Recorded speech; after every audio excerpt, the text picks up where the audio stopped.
dan kita semuanya memaklumi. Jalan yang kita lalui bukanlah jalan yang biasa-biasa saja.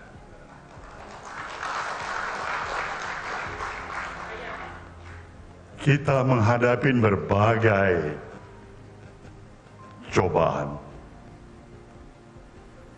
Kita juga menghadapi berbagai perasaan sinisme, ketidakpercayaan, keraguan. Seakan-akan kita dipaksa untuk percaya bahwa kita tidak mempunyai kapasitas, sekaligus tidak berdaya untuk memperjuangkan apa yang kita yakinin. Anies Baswedan adalah yang terbaik daripada yang baik-baik sebagai calon pemimpin di negeri. 3 Oktober 2022, ketika Bapak Ketua Umum mendeklarasikan di tempat ini, dan sehari sebelumnya kita berjumpa berdua. Sore itu beliau mengatakan, ini besar, ini tidak ringan. Bung Anies siap. Betul Pak Surya tanya begitu. Bung Anies siap. Ini besar. Saya bilang Bang Surya bismillah. Bila ini dijalanin sama-sama, bila ini diniati dengan niat baik dan dengan komitmen bersama, saya insya Allah siap. Dan beliau peluk saya di ruangan itu. Sesudah itu gelombang tidak pernah berhenti, menerpa terus-menerus. Pertanyakan kenapa Anies mesti mengatakan demikian. Saya menjawabnya begini, itu pertanggungjawaban seorang pemimpin pada pengikutnya. Nasdem ya, kemudian PKS dan sekarang PKB ini memang melawan badai demi Allah sampai titik darah penghabisan. Ini bukan jalan yang landai, tapi menanjak, penuh badai, penuh dengan jebakan. Dan karena itu gelombang-gelombang lain ini tidak perlu dicermati ya. Ke depan juga tidak mudah. Tidak, ini bukan berarti selesai. Malah perjuangan ke depan itu makin berat kan. Janjinya mau potong leher, potong telinga, mau potong apa gitu, mau ngasih apa gitu. Kalau Anies jadi calon presiden, ada telinga, ada yang alpart juga kan, pengusaha lah. Ada di antara mereka yang taruhan bahwa Anies tidak akan mendaftar. Istilah ini berbahaya, ini Indonesia harus berubah ini. Akan terjadi perpecahan di kelompok nasionalis. Yang dulu nasionalis marxis di Jawa Tengah ini, saya berkeyakin itu Ganjar dan Prabowo langsung hancur. Ya, setelah Gibran nanti diumumkan sebagai wakil presiden. Apakah Mahfud MD mampu mengganggu suaranya Caimin di sana? Itu yang menjadi challenge, tantangan menurut saya. Tidak semudah itu sih. Memang tidak ada yang melihat Anies itu rendah sekali, nggak ada. Itu jaraknya antara Pak Prabowo dengan Mas Ganjar itu masih tidak terlalu jauh. Kalau dikatakan misalnya ini betul-betul udah leading ya tanpa tanding, nggak juga. Sehingga saya yakin ketika kelompok Masumi dan tradisionalis NU bersatu, maka kemungkinan 50% plus 1 itu tercapai satu putaran. Apapun kita bisa menang satu putaran.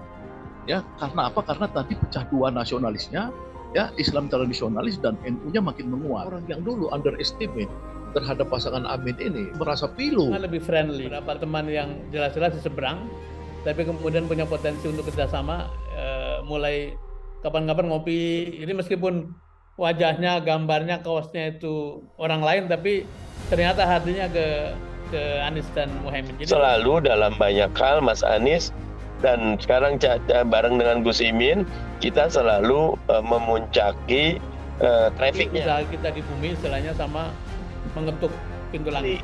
Jangan pernah ada lagi keluarga kah, dinasti kah yang mencoba menguasai.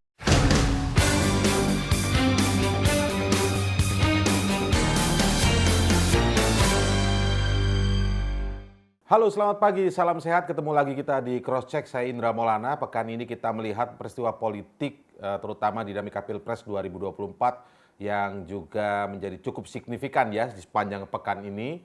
Terutama kita bicara kemarin tanggal 19 Oktober ya, kita melihat ada dua pasangan baca pres, bacawa pres yang sudah mendaftar ke KPU dan keduanya syaratnya MS, itu artinya memenuhi syarat ya menurut KPU. Tapi yang ingin menjadi highlight yang paling menarik di sepanjang pekan ini adalah ketika pendaftar pertama ya, tentu saja pasangan Amin, Anies Baswedan dan Muhaimin Iskandar, yang disebut sejumlah pihak dan akhirnya ini menjadi seperti tanda kutip sebuah jawaban bahwa akhirnya pasangan ini bisa mendaftar. Kenapa ini menjadi highlight? Karena beberapa waktu sebelumnya dinamika terkait dengan koalisi ini maupun calon pasangan ini sering jadi diskusi di publik, benarkah pasangan ini benar akan bisa mendaftar? Bahkan sinisme di luar dari koalisi ini sering menyebut beberapa pihak, bahkan ada salah satu politisi yang menyebut tidak mungkin Anies Baswedan akan didaftarkan ke KPU. Bahkan disebutkan tidak mungkin Muhaimin tetap akan mendampingi Anies sampai pendaftaran KPU, dan disebut-sebut bisa saja Muhaimin dan PKB keluar di last minute. Tetapi peristiwa 19 Oktober kemarin menjadi jawaban semua. Akhirnya kedua pasangan ini mendaftar dan di situ terlihat solid, terlihat sangat kompak, dan juga masyarakat yang mengiringi luar biasa besar sampai akhirnya jam mendaftar yang diperkirakan jam 8 akhirnya molor gitu kan. Nah, ini yang akan kita ulas.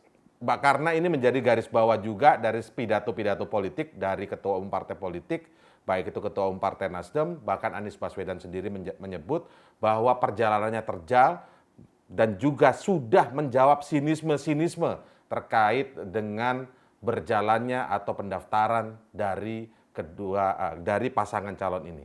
Saya akan dialog dan diskusi cross-check pada akhir pekan kali ini dengan salah satu partai pengusung Anies Muhaimin atau pasangan Amin, yakni Pak Mardhani Alisera dari Partai Keadilan Sejahtera. Assalamualaikum Pak Mardhani, sehat Pak? Waalaikumsalam warahmatullahi wabarakatuh. Alhamdulillah sehat, Ndra. Tadi Pak Mardhani, ada pernyataan baik dari Anies Baswedan maupun dari Ketua Umum Nasdem Surya Paloh yang menyebut kita melewati jalan terjal dan menjawab kita sudah melalui sinisme yang menyebut pasangan ini tidak akan bisa mendaftar atau sengaja akan ditinggalkan dan lain sebagainya. Banyak hal. Ini menjawab Pak. Apa Pak Mardhani, penjelasan Pak Mardhani soal ini Pak, melewati semua sinisme dan jalannya memang tidak terjal. Jalannya memang terjal. Yang pertama, kita Amin ini satu-satunya pasangan calon yang mengusung gagasan perubahan. Sesuatu yang sangat diametral bertentangan dengan rezim penguasa sekarang. Karena itu sejak awal kita sudah yakin ini bukan jalan yang landai, ini juga bukan jalan yang menanjak saja, tapi menanjak, penuh badai, penuh dengan jebakan. Dan karena itu banyak sekali tantangan atau hambatan yang politis ada, yang katakan sosiologis ada, tapi yang ekonomis juga ada. Dan dengan izin Allah dan keteguhan para pimpinan 3 partai koalisi, plus tentu ketinggian akhlak Mas Anies dan Caimin, akhirnya 19 Oktober menjadi yang pertama mendaftar. Jadi nggak perlu kita teriak-teriak bahwa kita keren.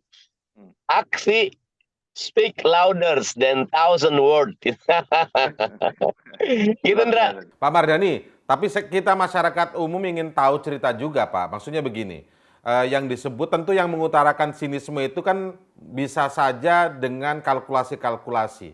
Apa memang ada betul begitu Pak? Kan yang diduga kan begini dugaannya.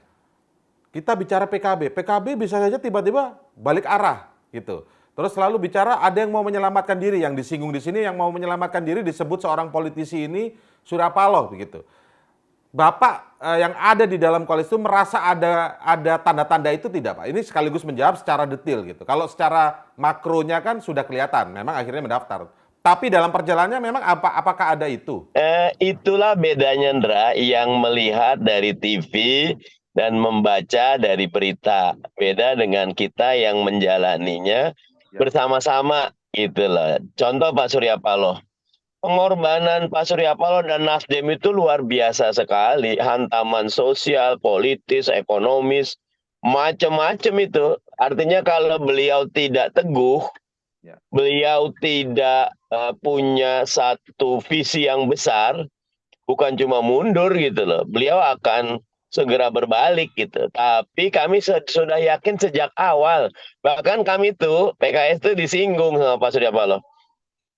Ke presiden yang kami yang sebelum saat saya Pak Soebul Iman itu suka dipanggil Pak Surya Paloh, Bul gimana Bul, masa abang yang dukung Anies duluan, PKS malah belakangan dukung Anies gitu loh. Bukan terbalik, kamu yang harus yakinin abang gitu kan. Jadi inisiatif Bang Surya Paloh, teman-teman Nasdem ini luar biasa. Makanya saya tuh agak lucu, di banyak kesempatan sering jadi pembela Nasdem gitu loh. Karena memang ada ketidakadilan buat Nasdem. Buat saya sebenarnya siapa saja sih yang tidak adil harus kita bela ya. Yang kedua, Gus Imin. Teman-teman PKB itu sudah lama kalau kita Indra lihat sejak 2014, sejak 2009 teman-teman PKB itu pengen banget untuk menjadi masuk dalam list capres atau cawapres, dan itu bukan keinginan yang mengada-ada. Buat mereka ini pencapaian dari karir politik seorang santri di negeri yang sangat religius, wajar. Tapi kesempatannya tidak datang-datang. Ketika Pak Surya Paloh menawarkan itu, seperti pucuk dicinta ulam tiba, Mas Gus Muhaimin itu luar biasa menjaga soliditas kita. Dan nyetelnya kan susah juga ya, Indra. Maksudnya selama ini nyuwun sewu, PKB dan Gus Imin kan ada di belah sana gitu kan. Sekarang nyetel di kita. Kalau PKS kan dari awal emang sama Mas Anies gitu kan ya, kita oposisi, Mas Anies juga menjadi salah satu yang paling vokal lah, walaupun dengan kelembutan Jawanya gitu loh. Nah tapi luar biasa, kita dengan PKB menyatu. Dan kalau ngelihat di lapangan, semangat teman-teman PKB justru buat saya luar biasa. Jadi kita yang di dalam penuh keyakinan, hakul yakin, bukan cuma daftar, Ndra, mudah-mudahan diberikan kemenangan. Amin. Nah ini kan jadi bisa terungkap gitu. Kemarin kan ketika ada politisi ya, orang banyak lah, ini nggak 1-2 ya. Karena kalau cuma menanggapi satu politisi tersebut kan nggak terlalu penting juga itu. Menyebut bahwa tidak akan bisa daftar, PKB akan balik arah dan lain sebagainya. Tadi sudah dijelaskan Pak Mardhani jawabannya. Karena di dalam ternyata solidnya seperti itu, maksudnya Pak Mardhani ya. Oke, nah saya ingin ke Pak Saganda sekarang. Pak Saganda, di satu sisi tadi kita akan mengulas tentang apakah ini kemudian menjawab soal sinisme publik Anies tidak bisa daftar karena akan ditelikung di dalamnya sendiri. Satu disebut menyelamatkan diri, satu disebut akan putar balik dan sebagainya. Tadi Pak Mardhani sudah menjelaskan dan menjawab betapa solidnya soal yang di dalam itu. Dan PKB ini tadi digambarkan ini bukan ujuk-ujuk baru tiba karena ini, tapi memang PKB mungkin grassroots, disebutkan tadi grassroots-nya juga ingin ke Mas Anies kan begitu. Nah tapi di satu sisi Pak, ketika ada pemikiran atau dugaan-dugaan juga tidak akan bisa mendaftar, karena akan dicampur, akan ada cawe-cawe dari kekuasaan Pak Saganda. Di sisi yang lain ini ya, dengan daftarnya sekarang ini, apakah otomatis ini membantah juga ada cawe-cawe atau belum tentu karena cawe-cawenya belum berhasil gitu Pak Saganda? Pak Saganda melihat yang mana ini? Ya, terima kasih Mas Indra. Saya pikir kan cawe-cawe itu kan udah terjadi ya. Udah terjadi. Sampai ke Mahkamah Keluarga kemarin ya. Mahkamah Konstitusi Pak. Mahkamah Konstitusi. Oh iya. Karena kebanyakan orang ngomong Mahkamah Keluarga. Tapi ini maksud saya, yang paling penting kan etase pertama sudah selesai. Ya, etase ini orang sudah mendaftar, udah 2 kandidat mendaftar, ya, pasangan kandidat, dan tanggal 26 kalau nggak salah saya dikasih tahu Wakil Ketua Umum Gerindra, mereka akan mendaftar, pasangannya Gibran ya.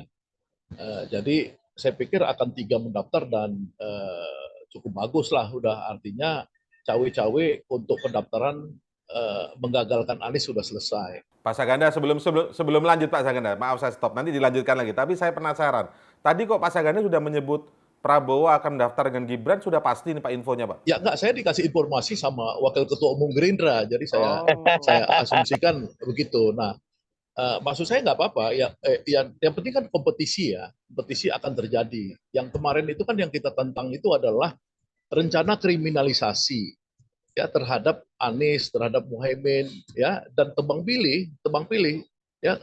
SYL ini menurut saya tebang pilih, bukan saya nggak percaya dia korupsi, tapi tebang pilih ya. Banyak kasus korupsi lain ya, Johnny Plate dan lain-lain. Nah itu kan untuk langkah kekuatan di dalam rejim ya, belum tentu Jokowi, bisa juga rejim itu kan sekarang terbelah juga, ada rejim yang lain yang sekarang berseberangan. Nah itu mereka ingin melumpuhkan Surya Paloh agar Surya Paloh tunduk.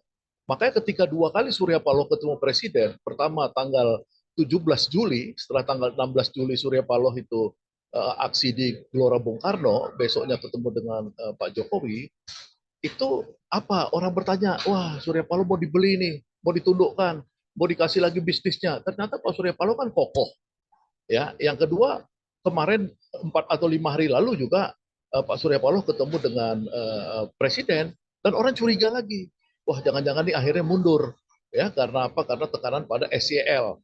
Nah akhirnya orang melihat bahwa ternyata tidak ya. Tapi tentu itu saya mengapresiasi semua partai, karena saya mendengar misalkan ketua Dewan Suronya PKS dan Pak Surya Paloh itu di mana, di pulaunya Surya Paloh itu sampai tos-tosan katanya, udah tos-tosan demi Allah sampai titik darah penghabisan.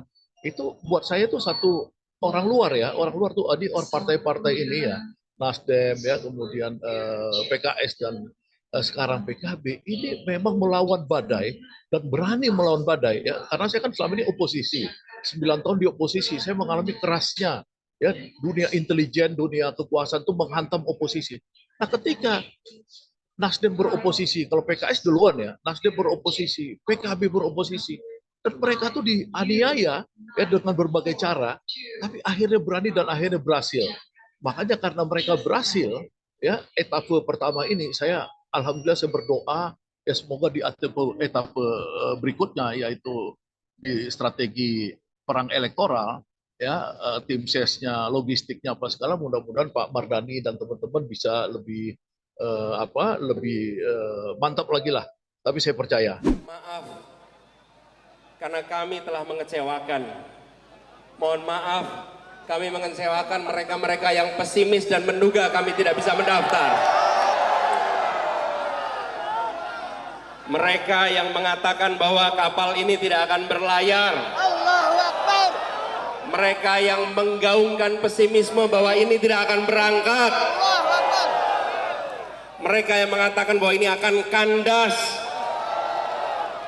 Kepada mereka kami sampaikan, mohon maaf, kami telah mengecewakan. Hari ini kita membantah. Hari ini kita membantah pandangan sinis bahwa koalisi tidak solid. Mereka yang sinis mengatakan bahwa Nasdem akan balik arah di saat terakhir, yang mengatakan bahwa PKB akan batal mendukung di saat akhir, yang mengatakan bahwa PKS akan mundur di saat akhir. Hari ini seluruh Indonesia melihat kata-kata pikiran pesimis itu lenyap tak terbukti.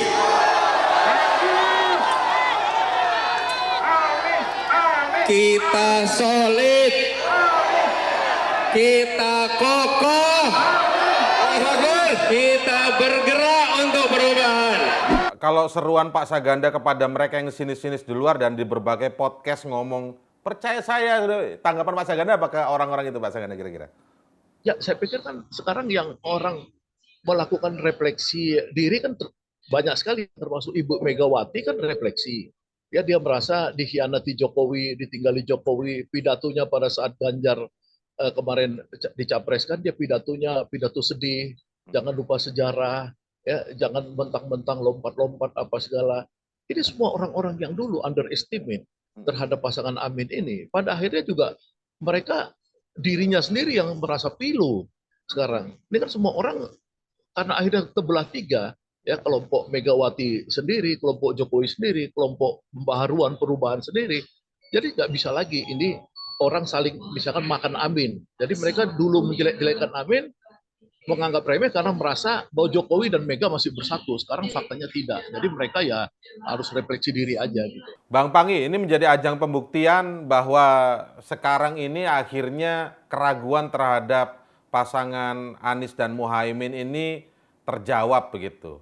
Menurut Anda kira-kira orang-orang itu masih akan berlaku sinisme tidak kira-kira Bang Panggi menurut Anda? Sore. Intinya sih kalau sebenarnya sinis ya itu kan banyak yang hari ini juga pusing itu mau ditagih juga Anies nggak enak kan. Katanya kalau Anies gagal sampai ada yang macam-macam itu. Janjinya mau potong leher, potong telinga, mau potong apa gitu, mau ngasih apa gitu. Kalau Anies jadi calon presiden, kita ke depan memang harus hati-hati nih, potong leher, potong telinga, potong kaki, gantung Monas.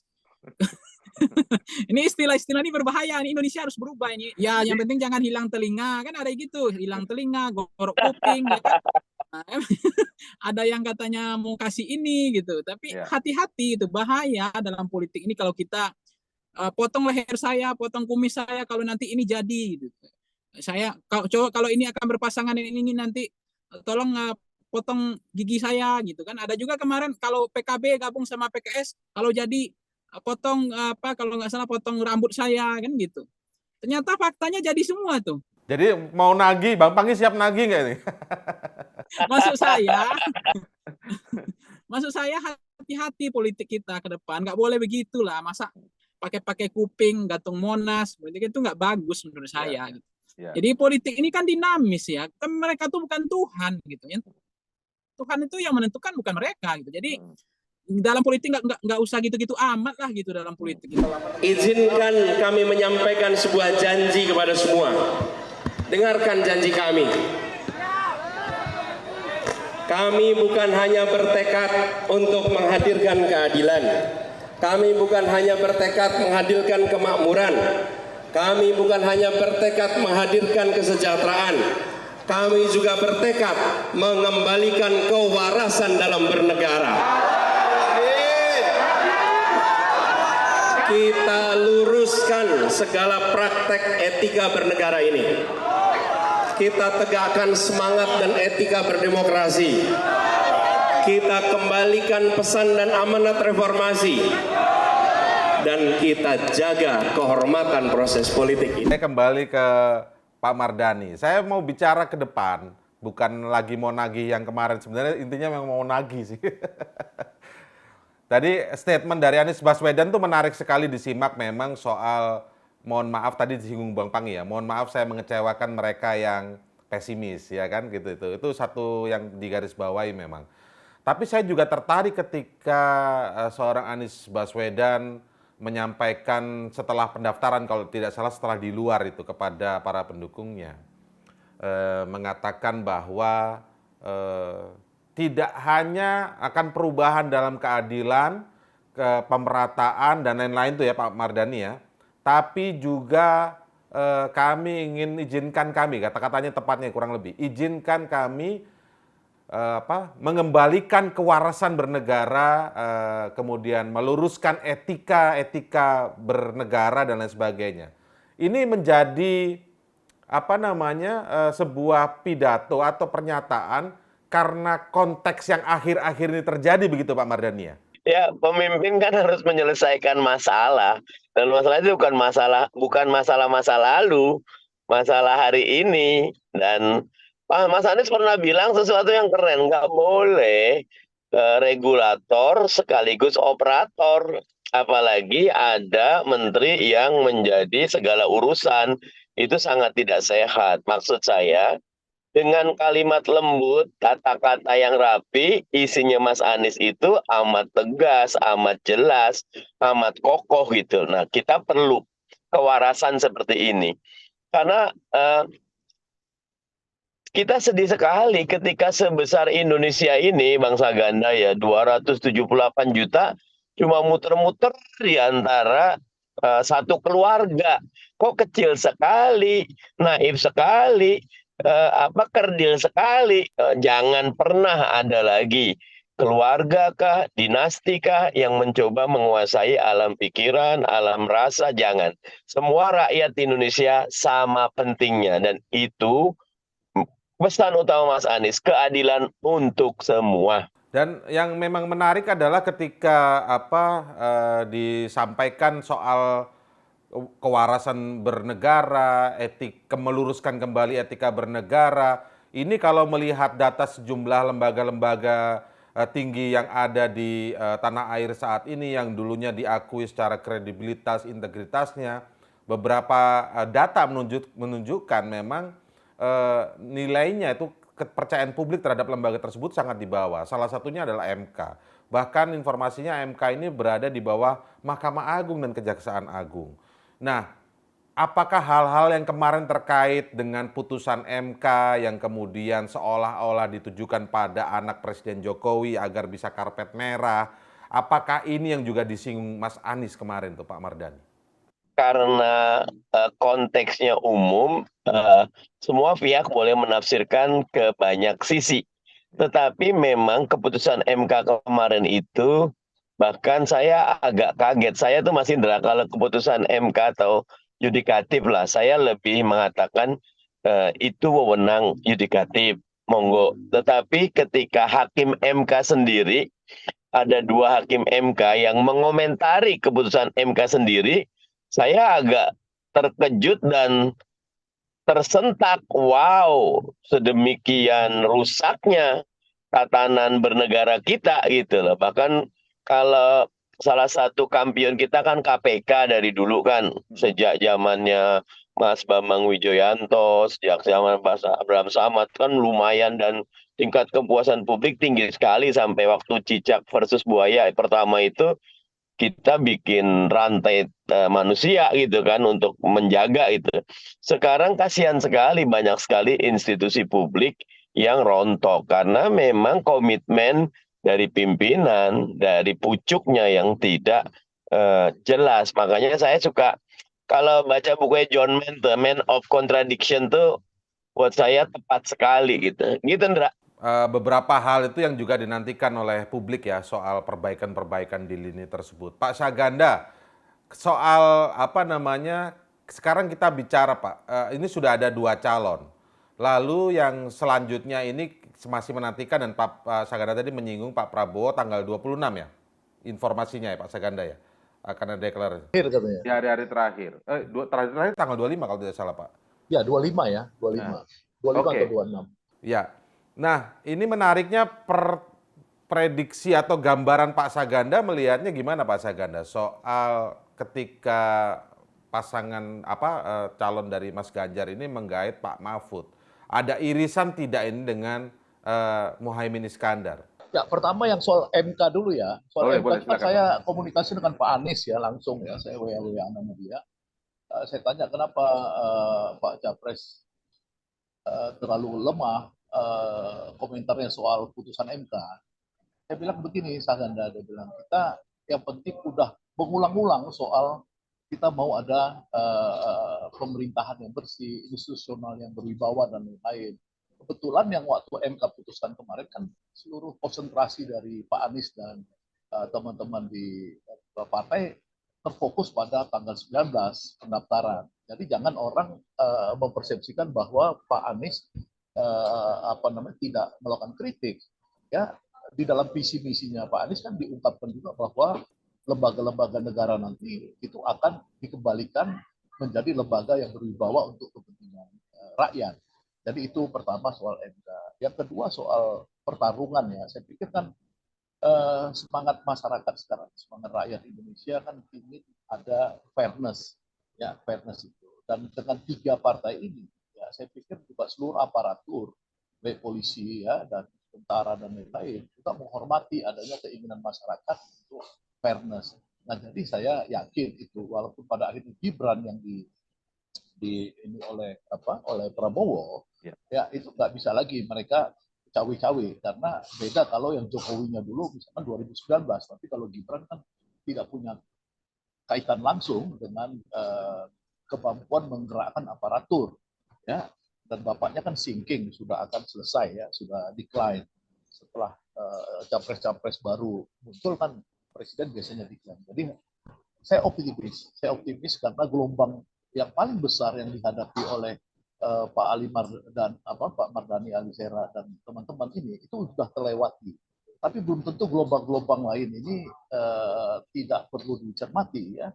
Kita tetap harus waspada dan saya yakin insya Allah kalau kekuatan rakyat ini bisa cepat digalang secara serius, janji-janji Pak Anies dan Pak Muhaimin diyakinkan bisa diimplementasikan. Ya. Misalkan salah satu janji Pak Muhaimin yang paling penting saya catat itu adalah di hadapan 1,2 juta orang di Sidoarjo, dia mengatakan apabila Amin menang, maka mereka akan terlibat dalam pembebasan Palestina.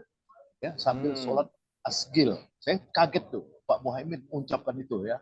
Jadi, berarti kan itu rakyat menunggu sekarang ketika isu Palestina menjadi isu terbesar di dunia Islam. Ya, itu mudah-mudahan keyakinan rakyat ini maksudnya tidak lagi setengah-setengah tapi 100% sehingga menang satu putaran gitu loh. Jadi harapan saya ini geraknya cepat teman-teman Pak Mardhani Alisera dan lainnya ini pastikan menang satu putaran supaya kerja-kerja ke depan tuh sudah bisa disusun, didesain. Kalau saya minta gambaran pemetaannya dari Bang Panggi yang mengamati gitu dari luar ya. Tadi disinggung soal ini baru nih rencana menang satu putaran. Bang Panggi, termasuk juga yang tadi saya tanyakan ke Pak Saganda soal irisan kemungkinan irisan ya antara Pak Mahfud dengan Caimin terkait dengan mungkin basis masa Nahdien dan mungkin juga Jawa Timur gitu ya. Gimana Bang Panggi analisis Anda? Sekarang apakah betul memang Mahfud MD mampu untuk mengganggu atau karena saya melihat gatekeeper-nya Jawa Timur itu ada kunci pada Caimin hari ini. Bisa kita bayangkan tanpa Caimin begitu sulitnya Anies akan kampanye di sana. Kita bisa lihat contoh, mungkin Bang Saganda paham, Pak Sudirman juga ada pengalaman, Bang Mardhani juga paham. Ini salah satu contoh sederhana. Betapa bolak-baliknya Pak Prabowo ke Jawa Tengah sampai Pak Prabowo mendirikan posko pemenangan di sana, TPN setahu saya. Itu mungkin boleh dikoreksi kalau saya salah. Bolak-balik ke sana, strategi bermacam-macam, tenaga, sumber daya, logistik, dan seterusnya. Apa yang terjadi di Jawa Tengah? Pak Prabowo tidak mengubah suara, tidak mengubah peta, tidak berbanding antara hasil dengan usaha. Nah, itulah hasil. Dan begitu juga Pak Jokowi ke Sumatera Barat. Bolak-balik Pak Jokowi Sumatera Barat. Logistiknya begitu luar biasa. Strateginya, berbagai manuver dilakukan. Penetrasi dilakukan. Tapi suara Pak Jokowi di Sumatera Barat hanya 18%. Nah, dengan demikian, memang kunciannya ada di Jawa Timur itu hanya Caimin gitu. Jadi itu yang dipahami oleh Pak Surya Paloh. Kenapa tidak ada cawapres lain, pilihan lain? Karena meskipun Caimin itu adalah cawapres terbatas, tapi dengan adanya Mahfud MD, menurut saya, apakah Mahfud MD mampu mengganggu suaranya Caimin di sana? Itu yang menjadi challenge tantangan menurut saya tidak semudah itu sih. Ini kita nggak tahu Anies ini kalau nggak jadi capres nanti gimana? Saya mau tanya, kalian yakin nggak Anies ini bisa maju capres? Nggak yakin, saya paling nggak yakin dari dulu. Nggak yakin. Ya gitu aja nih pertanyaan. Gini, saya konkret. bilang, kalau mau jadi capres berat, dari semua sisi kalkulasi matematikanya susah. Tapi kalau mau jadi cawapres masih terbuka. Kalau capres ini taruhan mau nggak Bang? Boleh taruhan, boleh. Ya, taruhan Alpar juga boleh. Ya. Kita kan tidak tahu juga apakah Mas Anies ini jadi berlayar atau tidak, kan begitu. Mohon maaf karena kami telah mengecewakan. Mohon maaf kami mengecewakan mereka-mereka yang pesimis dan menduga kami tidak bisa mendaftar. Mereka yang mengatakan bahwa kapal ini tidak akan berlayar. Allahu Akbar. Mereka yang menggaungkan pesimisme bahwa ini tidak akan berangkat. Allahu Akbar. Mereka yang mengatakan bahwa ini akan kandas. Kepada mereka kami sampaikan mohon maaf, kami telah mengecewakan. Pak Sudirman, saya ingin bertanya ke Pak Sudirman gini. Tadi kita awali dengan pernyataan Mas Anies kemarin, kemudian Pak Surya Paloh kemarin mengatakan jalannya terjal, tidak mudah. Tapi kita sudah melewati sinisme-sinisme yang menyebutkan kurang lebih kesimpulannya gini, Anies ini nggak bakal bisa daftar, pasti ditelikung oleh orang-orang di dalam sendiri. Tadi Pak Mardhani sudah menjelaskan bagaimana kesulitan di dalam, menceritakan sebenarnya di dalam, dan itulah bedanya yang tahu dari hanya nonton TV dan mungkin baca media gitu. Jadi yang di dalam dibongkar Pak Mardhani tadi. Jadi artinya begitu solidnya. Tapi kemarin menjadi peristiwa menarik yang juga digarisbawahi dan menjadi sorotan media itu adalah bagaimana Mas Anies sempat menahan tangis atau menitikkan air mata, kita tidak tahu. Tapi seperti itulah kurang lebih ekspresinya. Pak Sudirman bisa cerita nggak Pak dari sisi itu? Apa mungkin Mas Anies pernah cerita juga? Baik, banyak yang menyampaikan feedback juga, mempertanyakan kenapa Anies mesti mengatakan demikian. Saya menjawabnya begini, itu pertanggungjawaban seorang pemimpin kepada pengikutnya. Karena selama ini pengikutnya juga didera dengan berbagai spekulasi kan, pendukungnya didera berbagai spekulasi ketidakpastian. Begitupun para pendukung potensial yang ingin bergabung, ingin mendukung, ingin mensupport itu seperti terus-menerus diberi kabar-kabar yang negatif gitu. Jadi setelah ini jebol gitu, saya kira wajar kalau ada suasana emosional ya, baik dari Pak Anies, dari Mas Muhaimin maupun dari para pimpinan partai politik. Itu bukan sinisme, tapi itu pertanggungjawaban seorang pemimpin kepada pengikutnya bahwa we did it, kita lewati masa-masa kritis ini bersama-sama, dan karena itu biarkan yang pesimis itu kecewa. Tapi kita berharap dengan statement itu, confident level dari para pengikut, para pendukung itu naik, kemudian menjadi tenaga baru untuk bergerak. Dan kita menyadari betul, ke depan juga tidak mudah. Tidak, ini bukan berarti selesai.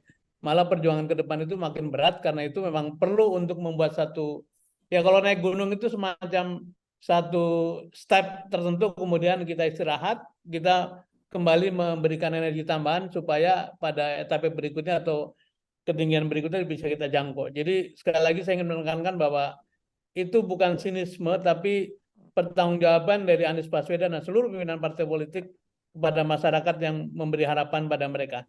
Ya. Itu pandangan saya begitu, Mas Indra. Ya. Pak Sudirman, yang saya maksud dalam pertanyaan sinisme tadi itu menjawab sinisme orang-orang luar. Itu kan yang disampaikan Pak Surya Paloh, kita sudah melalui sinisme-sinisme dari luar yang tidak yakin Mas Anies ini bisa daftar. Kan ada politisi-politisi yang di berbagai podcast mengatakan itu dulu Pak. Sinis, bahkan Bang Pangi tadi menggarisbawahi ada yang mau ngomong potong telinga saya, sekarang mau ditagih katanya Bang Pangi ini. Ada telinga, ada yang alpat juga kan, ada yang menyiapkan alpat juga kan. Tapi memang belakangan Mas Indra, saya mendengar dari teman-teman pengusaha lah, ada di antara mereka yang taruhan. Ayo taruhan, saya 100 juta, saya 200 juta.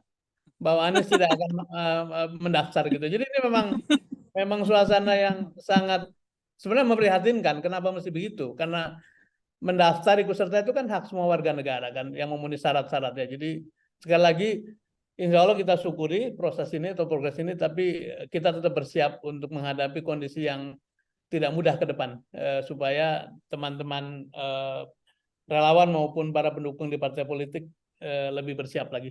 Hari ini kami menyampaikan pesan kepada publik luas, kepada seluruh rakyat Indonesia. Jangan pernah ragu lagi.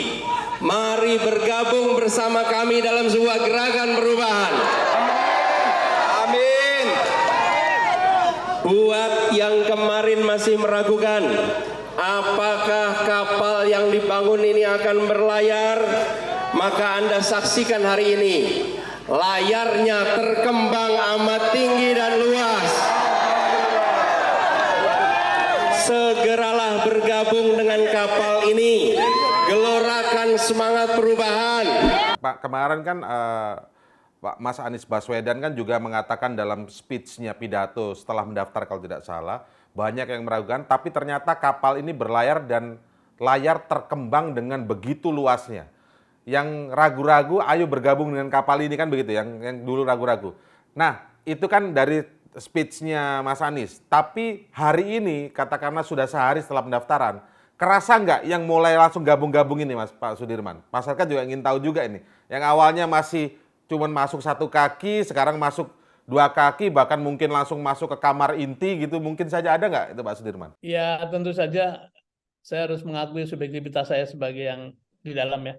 Tapi ada suasana di mana lingkungan lebih friendly, lebih certain. Yang dulu seperti tidak tahu menahu atau tidak mau tahu, kasih pesan begitu ya. Itu artinya kan mau berkomunikasi. Bahkan beberapa teman yang jelas-jelas di seberang, tapi kemudian punya potensi untuk kerjasama, mulai kapan-kapan ngopi, itu kan satu signal yang bahwa insya Allah kita ini ada dalam suasana yang lebih optimis sehingga dilihat sebagai satu harapan baru. Ini tidak serta-merta ingin bergabung dalam political battle, tapi paling tidak mereka melihatnya sesuatu yang ternyata jalan juga, dan itu kita syukuri lah. Oke, itu sekaligus menjawab keraguan itu kan juga soal solid atau tidaknya. Ketika ini benar-benar mendaftar, artinya beneran solid nih. Akhirnya mereka yakin masuk. Paling tidak suasana friendly ya Pak Sudirman ya? Betul, insya Allah. Oke. Baik Pak Parnadi, sekarang kita bicara selanjutnya, tahapan selanjutnya ini Pak. Maksudnya tahapan selanjutnya begini. Tadi Pak, saya tanya ke Pak Sudirman soal setelah Mas Anies ayo bergabung, artinya suasana sudah friendly, paling tidak. Ini kan baru sehari soalnya.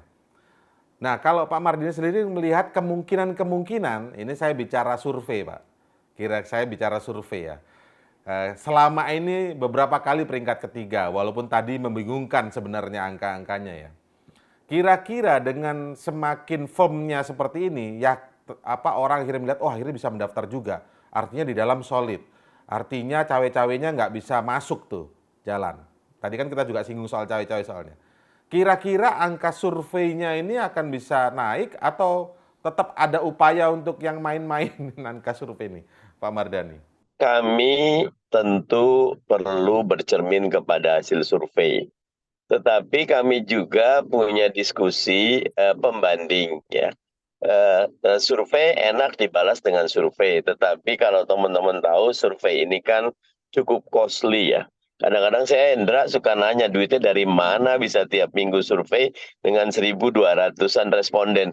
Bang Pangi sangat paham itu. Kalau gampang itu satu sur satu, kalau 400 responden satu sur satu responden itu 1 juta lah gampangnya. Berarti 400 juta. Kalau 1.200 1,2 miliar gitu loh. Kami punya aturan gini, kalau nggak perhatian kepada pengeluaran berarti nggak perhatian kepada pemasukan. Jadi masuk dari mana aja masuk aja nggak kenapa gitu. Kalau itu namanya gimana how can you govern your country? You cannot govern your party. Gimana kita bisa nyapu kalau sapunya kotor gitu loh. Nah, salah satu yang paling saya kagumi dari Mas Anies ini bab etika ya, bab etika dan menjaga agar kita betul-betul pernah Mas Anies kan rame itu utang ke Sandi. Saya agak itu Mas Dirman, saya memang maksa Mas Anies utang waktu itu. Tapi aturannya jelas, kalau kita kepilih gratis ya, tidak dibayar. Kalau saya nggak kepilih, saya bayar. Orang kan bingung kenapa begitu, tapi itu alasan etikanya kuat, Mas Indra. Kalau kepilih, Mas Anies nggak bisa kerja nyari duit, dia sibuk ngurusin rakyat dengan jadi gubernur. Tapi kalau nggak kepilih, beliau bisa kerja, bisa dagang, bisa ngajar, bisa bayar gitu loh. Nah itu etika yang harus kita bangun. Nah sehingga kami buat analisa big data dari Google dalam setiap kajian. Mas Anies selalu paling tinggi trafficnya gitu.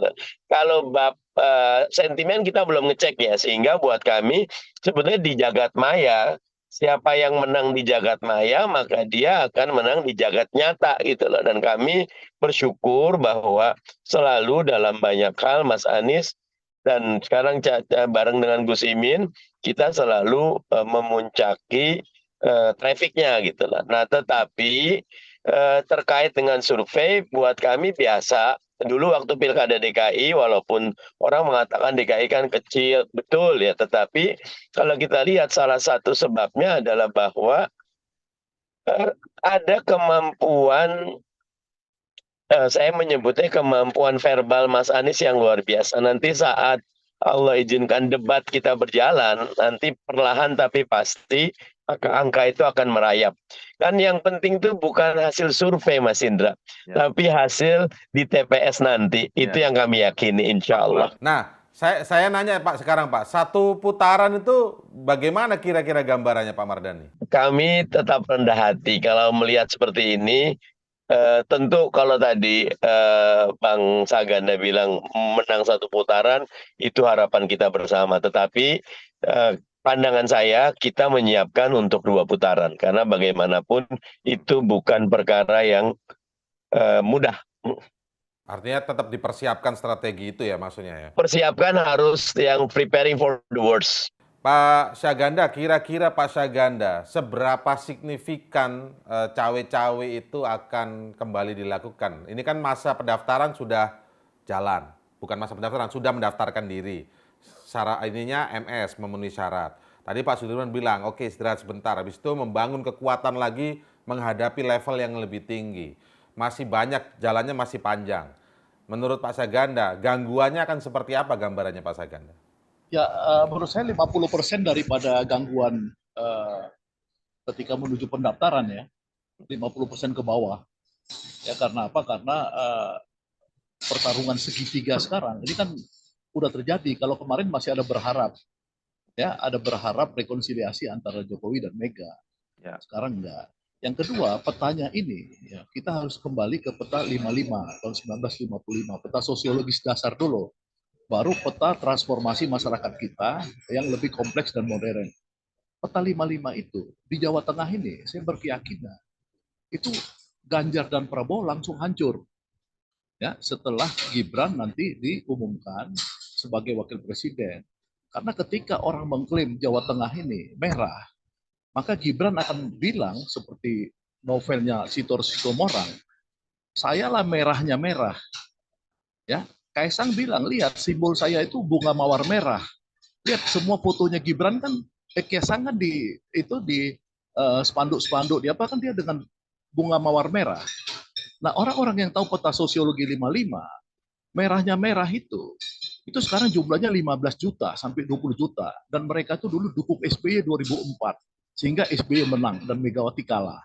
Ya ini akan terjadi perpecahan di kelompok nasionalis. Yang dulu nasionalis marxis dan nasionalis sosialistik. Sehingga apa? Sehingga saya yakin ketika kelompok Masumi dan tradisionalis NU bersatu, maka kemungkinan 50% plus 1 itu tercapai satu putaran. Ya, karena apa? Karena yang diambil Mahfud, bukan Khofifah. Kalau Khofifah kemarin itu agak berat. Tapi kalau Mahfud menurut saya, ya itu tidak bisa sebanding dengan Muhaimin karena Mahfud itu istilah Kiai Haji Maman Kiai Maman Imanul Haq itu orang HMI yang dibawa Gus Dur jadi NU. Nah, beda sama Muhaimin yang kakeknya sendiri pendiri NU. Ya, dia cicit dari Bisri Samsuri. Dan ini dengan organisasi partai yang terbukti besar sekali ya. Bukan NU-nya tapi yang militannya ini di PKB itu. Bayangin aja waktu Pak Sudirman Said dengan Bu Ida PKB itu perang lawan Ganjar sudah sampai 43%. Itu pun karena dicurangi terakhir logistiknya Pak Sudirman dihancurin kan di tengah jalan kan. Nah, itu Pak Sudirman ada di sini kan. Nah, kalau sekarang ini saya pikir ini di Jawa Tengah pun kita bisa menang satu putaran. Ya, karena apa? Karena tadi pecah dua nasionalisnya, ya Islam tradisionalis dan NU-nya makin menguat. Jadi ini himbauan saya aja kepada Pak Mardani, partai-partai ini dan Pak Dirman juga sebagai pengamat saya yakin sekali ini satu putaran. Ya, jadi keyakinan saya ini tolong dipertimbangkan bagaimana cara supaya pengorganisasian itu bisa pengorganisasian untuk satu putaran. Pak Bang Panggi kan orang survei nih, pollster ya. Saya ingin tanya, dari survei-survei yang dilakukan tiap minggu itu seberapa besar sih budgetnya nih gambaran Bang Panggi ya? Ini bukan surveinya Bang Panggi, tapi kalau melihat survei itu kebutuhan budgetnya seperti apa sih Bang Panggi? Ya sebetulnya kalau itu kan kita aja survei hanya baru setahun baru sekali sanggupnya. Ini udah hampir setahun ini. Jadi tahun kemarin sekitar 2 kali. Jadi dalam setahun hanya 2 kali Bang Indra itu sanggupnya kita. Nah, artinya yang kalau tiap bulan saya nggak tahu, memang besar berarti. Tiap 2 minggu tadi Pak Mardani bilang tiap minggu itu tiap 2 minggu. Kalau tiap minggu saya nggak tahu lagi, mungkin lebih besar lagi budgetnya, lebih besar lagi. Nah itu yang pertama. Yang kedua, tetapi dalam survei Voxpol itu kalau kita cermati baik bulan Juli ya, bulan Agustus kemarin termasuk bulan ya Agustus terakhir, itu kan memang tidak ada yang melihat Anies itu rendah sekali, nggak ada. Coba diperhatikan hasil Voxpol itu ya, dari bulan tiap tahun kan 2 kali itu. Dan Pak Sudirman juga lihat waktu survei di bulan apa itu ya, Juli ya. Itu juga bahkan Pak Anies itu leading nomor 1 gitu. Nah, kita lihat di Agustus turun nomor 3 memang, tetapi itu jaraknya antara Pak Prabowo dengan Mas Ganjar itu masih tidak terlalu jauh. Tapi itulah faktanya bahwa nggak jauh-jauh amat gitu. Jadi kalau dikatakan misalnya ini betul-betul udah leadingnya tanpa tanding, enggak juga gitu. Jadi itu survei yang kita lakukan. Jadi enggak ada yang menurut saya tidak mungkin ya kalau melihat orang seringkali mengatakan ini kan di rentang range margin of error. Tapi memang masih sangat kompetitif, masih sangat dinamis. Siapapun mungkin untuk menang. Jadi tidak ada yang kemudian bisa mengambil kesimpulan gitu. Ini kalau dari kacamata media ya, melihat aktivitas-aktivitas yang ada di lapangan. Ketiga nama itu sudah melakukan berbagai aktivitas. Kalau Anies Baswedan sudah jelas tuh turun dan bahkan berpasangan juga. Kalau lihat aktivitas-aktivitas nih sekarang, di Sulawesi Selatan kita melihat sebegitu lautan manusianya. Saya coba untuk melihat apakah di sini karena ada konser musiknya, atau di sini ada misalnya lomba terus bagi hadiahnya itu luar biasa ngiming-ngimingin banget gitu loh. Ternyata tidak. Lalu kemudian kita lihat bagaimana di Malang juga. Bagaimana juga melihat di Sidoarjo. Paling tidak ini acara-acara besar yang tercover ya. Itu lautan manusia dan di situ tidak ada semacam konser musik yang besar, tidak ada bagi-bagi hadiah yang luar biasa atau apapun ya yang membuat iming-iming orang sekedar datang. Apa mungkin memang saya coba berpikir, apa mungkin banyak responden itu atau responden itu dipilih atau random sih sebenarnya, itu pertama. Yang kedua, apa mungkin orang yang menjadi responden itu memang mereka tidak mau atau menyembunyikan pilihannya? Apa mungkin seperti itu pengalaman Bang Panggi sebagai seorang pollster? Ya kalau kita mencermati yang waktu kita survei di Sumatera Barat misalnya ya, itu memang waktu itu kita yakin juga salah satu pasangan kita yaitu Buya Mahyaldi itu menang, itu memang undecided-nya masih 15%. Jadi 15% itu kalau kita kalkulasi waktu itu angka yang sebetulnya orang menyembunyikan pilihannya dan tidak mau jujur gitu. Nah yang paling membahayakan itu adalah undecided yang 15% itu yang seringkali menjadi jebakan dan itu membuat orang lengah gitu. Nah, artinya memang kalau kita baca yang 15% itu adalah itu kelas yang intelektual yang betul-betul kadang-kadang nggak mau membuka diri. Dan mereka menyembunyikan pilihannya. Nah, itu seringkali yang membuat hasil survei dengan hari hanya itu berbeda. Bukan soal metodologinya, bukan soal samplingnya representatif atau tidak, bukan sampling frame-nya, bukan soal stack survei metodologinya, termasuk quality control, verifikasi, konfirmasi, validasi, cleaning datanya, termasuk apakah samplingnya betul-betul memenuhi mendekati BPS demografi respondennya dan seterusnya. Tetapi undecided yang kemudian belum yang tidak mau jujur itu juga tidak bisa dipastikan oleh lembaga survei gitu. Apalagi kan kemudian ada dalam soal pilihan capres, pilihan partai, hal-hal yang sensitif itu, dengan pengalaman kita, surveyor kita sudah mau membuka ya untuk menggali atau melakukan teknik probing, itu pun nggak mau dibuka gitu. Mereka nggak mau buka pilihan mereka. Apalagi yang surveyor nggak punya teknik apapun, tentu bisa menemukan undecided yang 15%, bahkan jangankan pilihan presiden ya. Per hari ini lembaga survei menurut saya masih ada 15% yang belum menentukan pilihan partai. Ya, belum kemudian jangan bangga dulu elektabilitas partai hari ini karena orang itu baru memilih partainya, bukan memilih figur calegnya. Nah, ketika nanti orang hari hanya memilih figur caleg, itu hasil survei hari ini juga akan berbeda gitu. Jadi nggak sesimpel sederhana complicated membaca hasil survei itu. Baik Pak Sudirman, mungkin bisa menggambarkan ini kita baru nerima informasi juga, makanya saya cek juga handphone Pak Sudirman.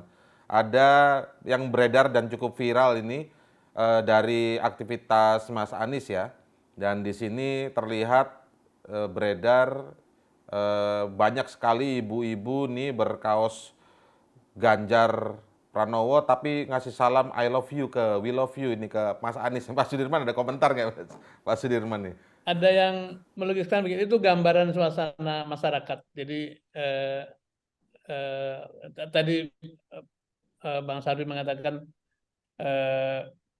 ada suasana yang memang belum terkatakan, dan ketika ada spontanitas maka itulah yang muncul. Jadi meskipun wajahnya, gambarnya, kaosnya itu orang lain, tapi ternyata hatinya ke Anies dan Muhaimin. Jadi itu gambaran masyarakat yang mungkin bisa kita petik. Tapi sedikit saya berkomentar ya. Nanti biasanya para pollster itu akan mendekati kenyataan ketika dekat dengan hari H gitu. Jadi pertama kan bangun opini kan, bangun opini siapa yang mensponsori lah kira-kira gitu ya. Terus diunggulkan, nanti mendekati itu makin dekat kenyataan. Nah, kita punya beberapa tabungan, Mas Indra, menurut saya. Satu, yang undecided itu jelas lah tabungan kita. Dan biasanya kalau disodorkan antara barang lama dengan barang baru, itu kalau sudah jelas milih barang lama pasti memilih kan langsung. Itu artinya dia lagi mempertimbangkan. Yang kedua adalah para pemilih yang meskipun milih yang lain tapi dikatakan masih bisa berubah. Itu jumlahnya juga cukup besar gitu. Itu tabungan kita yang kedua. Tabungan yang ketiga adalah reaksi terhadap proses-proses kampanye ke depan. Misalnya tadi kita memang menunggu debat dan saya memiliki optimisme bahwa debat itu akan berpengaruh besar sebagaimana debat tahun 2017 tadi Dr. Mardhani mengatakan itu. Jadi ketika 3 kandidat disandingkan, 3 pasangan disandingkan itu orang mulai punya komparasi.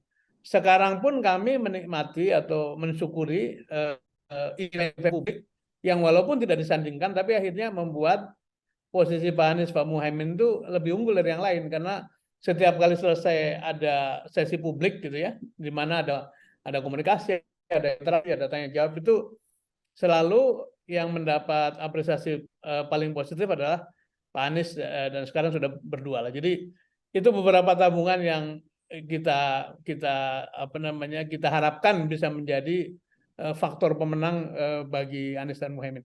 Selebihnya tentu saja kita Pancasila kita itu kan yang pertama adalah ketuhanan yang Maha Esa kan. Jadi betapapun usaha kita keras, kita berserah diri pada kehendak yang di atas. Dan karena itu kalau Mas Indra lihat suasana persiapan kemarin pendaftaran dengan sangat religius, diawali dengan doa-doa di seantero negeri ya, dari mulai hari Rabu sore itu terus sampai malam. Bahkan PKS bikin tahajud bersama, bikin sholat subuh berjamaah, minta doa restu terus, dan doa itu insya Allah akan melengkapi usaha kita di bumi, istilahnya sama mengetuk pintu langit. Nanti dibantu doa juga dan opini yang objektif dari para polser seperti Mas Pang ini, insya Allah akan makin lancar jalannya gitu. Oke, baik. Karena itu doa berarti jawaban di terakhirnya amin biasanya kan gitu. Amin, betul. Bang Sudirman Said, Bang Panggi, saya ucapkan terima kasih bergabung bersama Crosscheck di akhir pekan kali ini. Pak Mardhani juga terima kasih, harus meninggalkan forum dulu karena kesibukan Pak Mardhani. Terima kasih. Tadi sebelumnya juga sudah bergabung Pak Saganda. Terima kasih. Assalamualaikum warahmatullahi wabarakatuh. Selamat siang, salam sehat untuk kita semua. Terima kasih. Ya, kasih. Ya, baik. Itu tadi diskusi kita di akhir pekan kali ini dalam Crosscheck. Saya Indra Maulana. Terima kasih atas perhatian Anda dan terus saksikan Crosscheck setiap hari Minggu pukul 10 waktu Indonesia Barat. Sampai jumpa.